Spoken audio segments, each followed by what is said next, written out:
Hey there, it's Paul Lynn here, real estate broker with Keller Williams. Today I want to do a quick video about writing an offer that actually gets you accepted and into a new home. Right now the market's heating up, so it's making it a little bit more difficult for you as a buyer to compete with all the other offers that are coming in on that same property. So here are 4 quick tips that'll help you get that offer accepted. Tip number 1, I always recommend putting down at least 1% of the purchase price towards your earnest money.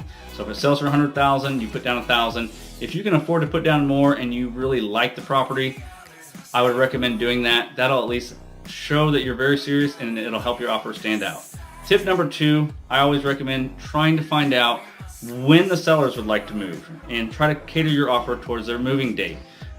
Because if they already want to move by a certain date, if it works with your schedule, why would you not just write that in your offer and say we'll close on that date? That way when they're reading it, it just makes sense. It's easier for them to say yes to that.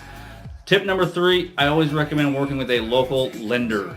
I know it's easy in today's world to hop online and get pre-approved, but chances are we're probably going to be out looking at houses after hours on the weekends and 8 o'clock, 9 o'clock at night. So if we have a question and you want to write an offer and I can't get a hold of the lender, that makes it very difficult to feel confident with writing that offer. So being able to contact a local lender is what I recommend. So your agent should have a few in mind, so check with them on that. And tip number 4, don't make your offer harder than what it is. And what I mean by that is, if you're looking at the property and during the showing you saw a crack in the window or some sort of defect, try not to put those requests in the purchase agreement unless it's a deal breaker. And the reason behind that is, if you're a seller and you're trying to calculate all the things that you're offering in that purchase agreement, you come to the end, you see they're asking for other repairs, it's just really hard for them to mentally figure out how much all this is going to cost. So I always recommend saving any inspection repairs until the inspection response.